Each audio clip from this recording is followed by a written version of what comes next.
Bienvenue amis Sagittaire pour votre guidance de l'automne 2023, j'espère que vous allez bien. Installez-vous confortablement, on va découvrir ensemble quelle sera votre énergie. Bon, pour ça, ce sera une guidance en plusieurs parties, on va le dire comme ça. Là, je vais prendre d'abord une carte pour voir un petit peu quel sera votre pouvoir personnel. D'ailleurs, l'oracle porte ce nom. Ensuite, je vais prendre des cartes d'oracle et puis voilà, de tarot, le normand. Il y aura aussi une partie sentimentale, tout ça. J'espère en tout cas que ça vous parlera. N'oubliez pas de mettre un petit pouce d'ailleurs si ça vous parle. En tout cas, sachez que ça aide la chaîne et ça me motive, ça m'encourage. N'hésitez pas à commenter si le cœur vous en dit, qu'on discute ensemble, qu'on papote de tout ça. Et n'hésitez pas à vous abonner si ce n'est pas encore fait pour découvrir les prochaines guidances avec moi. Et bienvenue à ceux qui me découvrent. Donc c'est parti, amis Sagittaire, on souffle un coup et on découvre ensemble quelle est votre force, votre pouvoir intérieur. Et vous avez, elle est à l'envers, mais c'est pas grave, celle-ci je les prends que à l'endroit. On a je suis prête et c'est atypique parce qu'elle est quand même sortie à l'envers. Et on a le personnage qui se cache les yeux. Un peu, vous voyez, comme les enfants, là, quand on a peur et qu'on se cache les yeux, mais on regarde quand même entre nos doigts pour, voilà, hein, regarder quand même, on est curieux après tout. Et elle est sortie à l'envers, donc il y a une petite notion, peut-être, je sens un petit peu de filouterie dans les parages, ou peut-être que vous dites à qui veut bien l'entendre, genre, enfin, il y a une notion, peut-être que vous vous dites à vous-même, je suis prêt ou prête, mais au fond, il y a encore un peu de peur, d'angoisse, d'appréhension derrière tout ça. On va voir, on va essayer de découvrir ensemble, avoir un peu plus de détails. Donc, avec des oracles ici, c'est l'oracle des murmures. Ensuite, l'oracle de Noé. Oh, zut, je vais arranger mes oracles, c'est le bazar. Ici. Et l'oracle de l'esprit animal, je crois, je ne sais plus. Voilà. Alors, on souffle un coup, on est prêt à découvrir un petit peu. Je range mon bazar, désolé. Quelle est votre énergie, votre mood? Qu'est-ce qui va vous impacter en quelque sorte? Oh, waouh, magnifique. On a l'amour. L'amour. Le renouveau, super. Et l'esprit du porc épic, le moment d'adopter l'esprit du débutant, pardon. Déboutant, j'allais dire. Allez, on va essayer de plus bafouiller. Donc, le moment d'adopter l'esprit du débutant. Et on a quand même renouveau ici, hein, donc on est quand même assez raccord. Alors, j'espère que vous voyez bien. L'amour ici, c'est 11 ou 17? C'est 17. En plus, ça porte l'énergie de l'étoile ici, donc comme un rêve qui peut-être aussi se réalise. Donc, bon, pour moi, il y a une forme de reset ici de votre vie sentimentale. Et pour moi, c'est quelque chose qui vous fout les chocottes. Avec je suis prête, c'est quelque chose vraiment que vous avez attendu, espéré. Ça porte l'énergie de l'étoile ici, hein, l'amour. La relation idéale, idéalisée peut-être même. Et on voit que ça vous emmène vers quelque chose de complètement nouveau. Ici, on voit qu'on a le renouveau. Et là, on a cette notion d'adopter un esprit débutant. Donc, vous partez sur quelque chose de complètement nouveau. Par contre, j'ai encore cette notion un peu de... Si vous voulez, quelque chose qu'on craint d'être désagréable. Parce qu'ici, on a quand même un porc épic. Je ne sais pas si on dit le porc ou... Bref, vous avez compris l'idée, on s'en fout. Mais voilà, c'est un animal qui n'est pas très doux au toucher. Hein, voilà. Donc, peut-être que vous allez rencontrer un nounours barbu tout poilu. Je ne sais pas. Quoique les poils, parfois, ça peut être doux. Hein, ça dépend de... la longueur, j'ai envie de dire, mais non, pardon, là je m'égare. Mais il y a quand même une notion de, voilà, quelque chose qui peut, voilà, qui s'y frotte, s'y pique, quelque chose qui peut quand même être piquant, d'où peut-être cette flippance ici, là-haut. On va voir. Oui, si je les range, celle-ci, je ne me souviens plus, oui. Allez, on va aller un petit peu plus dans le détail avec un tarot. J'ai pris le tarot aux ramures étranges.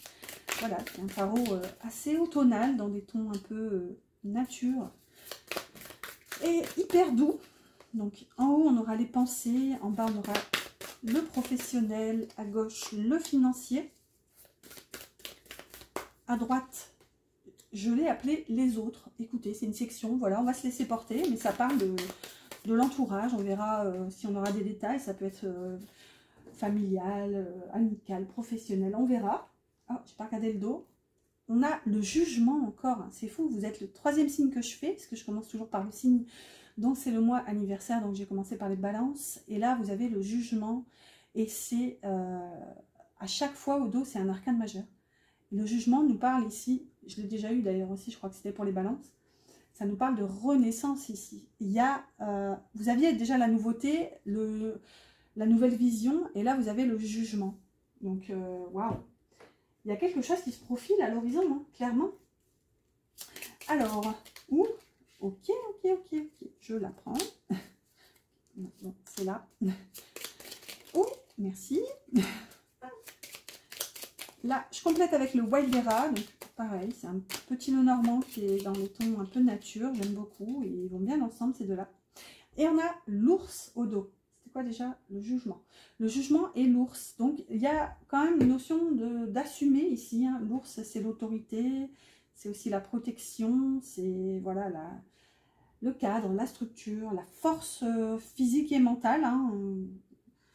Enfin, je ne vais pas dire plus physique que mentale, mais avec l'ours, on est plus dans le concret que dans les pensées. Alors, c'est parti. Qu'est-ce qui va impacter vos pensées? Qu'est-ce qui va trotter en quelque sorte dans votre esprit, ami Sagittaire? On a le 7 de coupe, ok, les possibilités, et l'enfant, d'accord. Bon, concrètement, ici, on peut avoir un désir d'enfant, c'est tout à fait possible. Le 7 de coupe, c'est la carte des choix, c'est la carte des possibilités, des rêves aussi. Et aspecté négativement, on va dire, c'est un peu la carte des illusions. Bon, là, je n'ai pas la notion d'illusion, puisque l'enfant, c'est une carte assez positive. L'enfant nous parle encore, je vous le donne en 1000, de renouveau. Oui, c'est un nouveau projet. L'enfant, c'est aussi un projet, c'est l'aboutissement d'un projet, l'aboutissement aussi d'un désir, hein, clairement. Ici, avec le 7 de coupe, j'ai l'impression que vous vous interrogez sur la possibilité d'un nouveau projet. Et peut-être que vous vous demandez si c'est pas aussi un petit peu illusoire. On a un peu la notion ici du personnage qui se laisse captiver, capter par cette coupe, ce projet, voilà. Donc à vous, je pense qu'il y a un projet qui va vous demander votre temps et votre investissement, quelque chose que vous voulez, pour lequel vous voulez vous investir. Et voilà, c'est à vous de vous ancrer, en fait, je dirais, de vous stabiliser là-dessus. En tout cas, on voit que c'est dans vos pensées. Dans le domaine professionnel, maintenant, qu'est-ce qu'on a? Ok, on a l'ermite à l'envers, d'accord, et le livre. Ouais, dans le domaine professionnel, pour moi, vous allez avoir besoin de solitude. C'est un peu l'énergie qu'avait aussi la balance, mais eux, ils l'avaient avec les autres. Et... ouais, je sens un petit peu le même mood. Vous allez avoir besoin de faire votre propre chemin, de faire vos preuves en quelque sorte. Non pas qu'il y ait quelque chose à prouver à quelqu'un, je ne pense pas que ce soit le cas. L'ermite, si vous voulez, c'est le solitaire, c'est celui qui fait son chemin, voilà, avec sa petite lanterne. Il a besoin de vivre les choses pour pouvoir les comprendre. Ici, avec le livre, ça peut parler de votre histoire, ça peut aussi nous parler de savoir, de connaissance. Donc, quelque chose... Pour moi, il vous manque une compréhension dans le domaine professionnel et vous allez avoir besoin de vous, peut-être vous former, mais ouais, vous allez avoir besoin de comprendre ce qui vous manque parce qu'on le voit avec la carte de l'ermite, elle est bien représentée, ici elle est bien illustrée. On est dans la pénombre un peu, vous voyez, c'est juste cette petite lanterne qui nous éclaire et on essaie de suivre le chemin, voilà, pas à pas. Donc là, il n'est pas question de précipiter les choses, mais il est quand même question d'aller pas à pas pour essayer de comprendre une situation. Alors, j'espère que vous voyez, oui c'est bon. Donc le domaine maintenant financier, qu'est-ce qu'on a pour les finances? Et on a le 5 de bâton et l'encre. J'hallucine parce que c'est exactement la même carte que le scorpion que je viens de faire juste avant vous, au même endroit. Pourtant, c'est archi mélangé. Donc ici, avec l'encre, on est clairement dans le professionnel. Hein. L'encre, c'est une des cartes du domaine professionnel dans le normand. Désolée, je suis en train de suer, je dégouline. Avec le 5 de bâton, on est dans l'énergie conflictuelle. Donc, est-ce que... ouais, j'ai envie de vous dire... vigilance quand même pour cet automne. Il y a un peu une notion où ça risque d'être pesant, ça risque d'être lourd.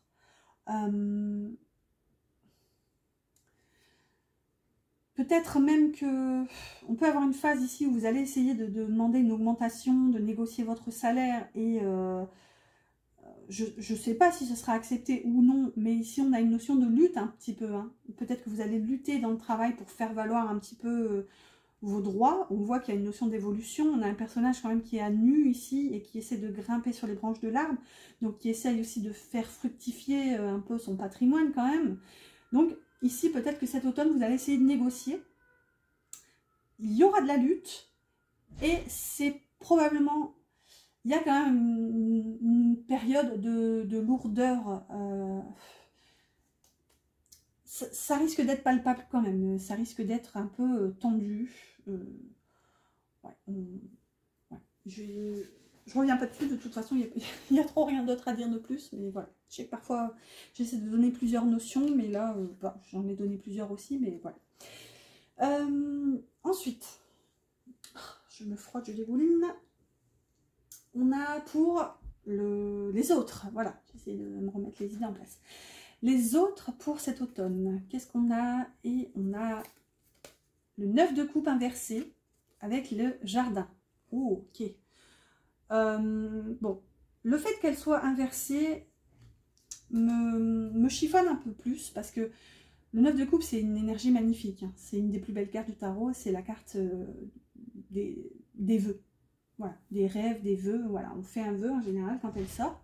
J'invite d'ailleurs mes consultants, vous, bref, je vous invite en général à faire un vœu, mais là elle est inversée. Mais bon, on peut toujours faire des vœux, n'est-ce pas, c'est pas exclu. Le fait qu'elle soit inversée ici me parle d'une forme de désillusion par rapport à votre entourage. Ici, on est complètement dans l'entourage, j'ai envie de dire, amical. Là, le jardin, c'est la vie sociale, c'est la société, c'est le monde, c'est les sorties, c'est les restos, etc. etc. C'est vraiment la face qu'on présente au monde, j'ai envie de dire, à l'extérieur. Et ici, on a quand même ce 9 de coupe. Donc, j'ai envie de vous dire, pour moi, ouais, une phase de désillusion sur les gens. Je saurais trop vous dire, est-ce que c'est relationnel, est-ce que c'est... Je pense pas que ce soit sentimental, même si on est sur de la coupe ici. La coupe, c'est l'émotion, hein, c'est le domaine sentimental dans le tarot. Mais pour moi, c'est vraiment lié au fait de... vous allez être déçu de peut-être votre entourage et peut-être de sorties que vous allez faire cet automne. J'ai cette phrase un peu, vous allez avoir l'impression qu'on vous a vendu du rêve. Vous voyez? Ouais, vraiment... C'est pas que je veux vous laisser avec ça, vous dépatouiller, mais bon, de toute façon, moi je fais un bout du chemin pour vous, avec vous, et c'est à vous de voir la suite, et surtout en essayant de ne pas mentaliser. Hein. Ça, je le dis pas assez, mais voilà, on n'oublie pas qu'on est dans une guidance générale, ça ne peut pas, hélas, parler à tout le monde, donc voilà, prenez vraiment en fonction de vos ressentis. Si là, par exemple, vous avez déjà un doute, ce qui est à mon avis fort probable que ce soit le cas, si vous avez déjà un doute sur un entourage, des amis, etc., bon, voilà, il n'y a pas à chercher à comprendre, c'est que ça vous concerne. Ensuite, on termine avec le tarot, avec votre conseil, ensuite on ira voir pour la partie sentimentale. Conseil, nous avons le 4 d'épée, ok, avec le balai, le fouet, bon, bah ici, ça nous parle clairement de nettoyage, de prendre le temps, de ne pas hésiter aussi à... Comment dire? Bah, à y aller en fait, même si ça picote, même si c'est pénible, ça risque d'être un moment peut-être pénible, mais avec le 4 d'épée, on est dans une phase où on a qu'une envie, c'est de se poser, se reposer en fait. se concentrer sur soi, essayer vraiment de ne plus... En fait, avec le 4 d'épée, on n'est plus là. On n'est plus là pour personne, on est là pour soi. Vraiment, on se priorise. Et donc là, le conseil, clairement, c'est de vous prioriser et de, s'il faut, pourquoi pas, couper avec les énergies conflictuelles. Peut-être ici, les gens de ce jardin. Voilà. À vous de voir encore si ça vous parle, si le conseil est pertinent dans votre situation. Alors, on continue avec la partie sentimentale maintenant. J'ai pris l'oracle des cœurs vaillants. On va aller voir un petit peu, prendre la température de votre cœur. Qu'est-ce qui se passe pour cet automne, amis Sagittaire. Hop, ensuite, j'ai pris l'oracle de la Saint-Valentin. 1, 2 et 3. Mais j'en rajouterai après, parce que je l'ai fait pour les autres signes, donc il n'y a pas de raison, je le ferai aussi pour vous.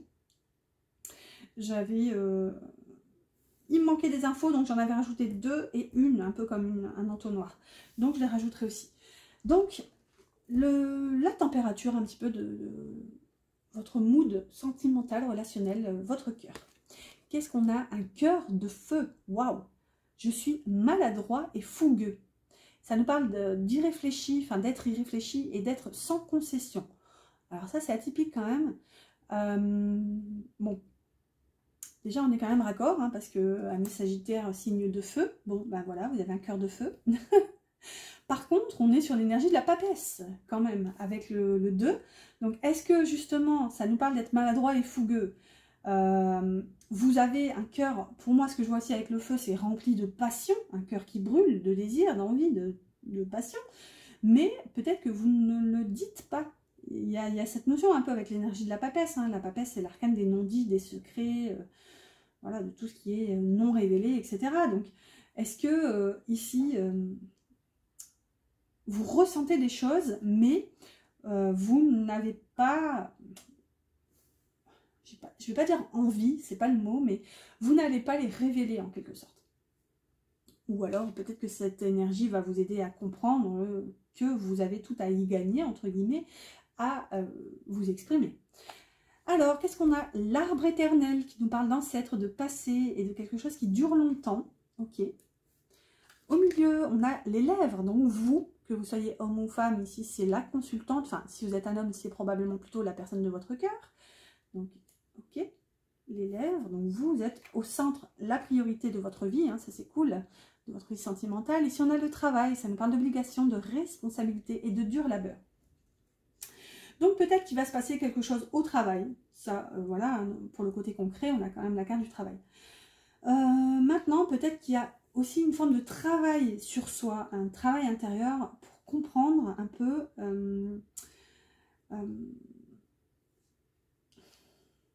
si vous voulez, moi j'ai la notion aussi avec le feu. Le feu, c'est aussi destructeur en fait. Alors que vous voulez construire, vous avez l'arbre éternel.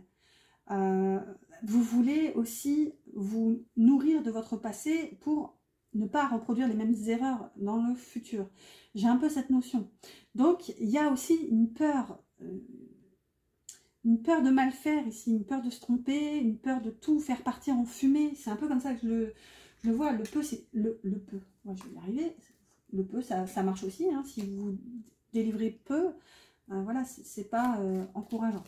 Mais j'allais dire, le feu, c'est aussi...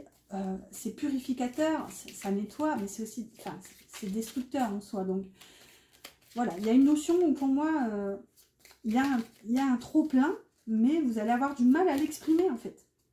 Au milieu ici, enfin pas au milieu, entre ces deux-là, on a l'argent qui parle de besoin de richesse et de vie agréable. Donc c'est ça, hein. Pour moi, votre but, ça va être vraiment de vous concentrer sur vous pour construire quelque chose de durable. Et quelque chose qui, pour vous, à vos yeux, aura de la valeur. Ensuite, entre les lèvres et le travail, on a le tendre bisou. Attentionné, des câlins, bisous, tendresse. Ok, donc peut-être que vous allez aussi vous faire preuve d'un peu plus de tendresse envers vous-même, ou alors tout simplement rencontrer cette douceur, encore une fois, au travail. Au dos, on a les émotions de l'amour qui parlent de sentiments, de masque et de paraître. Ok, bon, je vous laisse faire le lien si ça vous parle. Et pour clôturer, la voilà, On a le cœur emmêlé qui arrive à l'envers, avec batterie faible au dos à l'envers aussi. Le cœur emmêlé qui parle de confusion, d'être perdu et dans le flou total. Ok. Bon. Attendez. Le don d'amour ici, besoin nécessaire, sauver une vie, générosité. Pour moi, vous auriez tout à y gagner. Alors écoutez, il n'y a pas de conseil normalement dans la partie sentimentale, mais je vous le donne quand même. Hein. C'est là pour ça, après tous les cartes. Mais vous auriez tout à y gagner en donnant, en fait, en ouvrant votre cœur. Ne pas hésiter, même si vous vous trouvez maladroite, maladroit, voilà, même s'il y a des peurs, etc. Ne pas hésiter à donner, parce qu'on voit que avec le cœur emmêlé, il y a de la confusion ici. Vous êtes perturbé. Et peut-être que juste vous ouvrir, ça va vous aider à démêler la situation. Ouh, eh bien écoutez, j'espère que ça vous a parlé. On va clôturer tout doucement maintenant avec une dernière petite carte pour vous. Cette fois, c'est un petit message, un conseil. Enfin, tout est pour vous, hein, en même temps, j'ai envie de dire. Mais là, c'est un petit conseil des anges directement pour vous. Parce que j'ai l'habitude de faire des guidances plutôt axé sur le relationnel et donc la personne de votre cœur. Donc voilà, c'est une habitude. Donc vous avez la carte de la compassion. Hop. Quand tu fais preuve d'une véritable compassion envers toi-même, l'univers te répondra automatiquement en te comblant de joie et de chance. Vous voyez ? Soyez doux envers vous-même en fait. Souvent on dit hein, que... par définition, enfin, c'est pas par définition, comment vous dire, comment vous expliquer ce mood, les autres, pardon, suivent, je vais y arriver, hein, j'arrive pas à parler, les autres suivent notre exemple, si vous voulez, l'amour qu'on s'accorde envers nous-mêmes donne le là, en quelque sorte, aux autres pour savoir un petit peu comment ils peuvent nous traiter.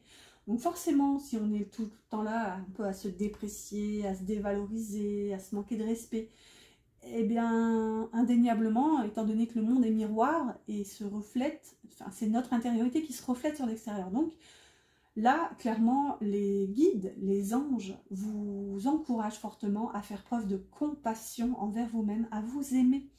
Et pour ça, je peux vous donner un petit tips, un petit exercice qui est tout simple à faire. Et je l'ai fait une fois et j'en ai pleuré, littéralement. C'est tout bête, hein, pourtant, il suffit juste de se regarder dans le miroir, de se regarder dans les yeux, mais vraiment, hein, en disant des mots doux, des mots d'amour, des « je t'aime »,« tu le mérites », etc. etc. Trouver, tant qu'à faire, les failles qui vous concernent, hein. Parce que oui, on a tous droit de briller, on a tous le droit au bonheur, à l'amour, etc. Et ouais, là, ça me fait vraiment penser à cette notion justement de vous aimer vous-même. En fait, aimez-vous et le reste suivra en fait. Voilà, je vais rester là-dessus pour résumer. Et moi, je vous souhaite un excellent automne. N'oubliez pas mes petits pouces qui m'encouragent. N'hésitez pas à vous abonner. Et je vous dis à bientôt pour une prochaine guidance.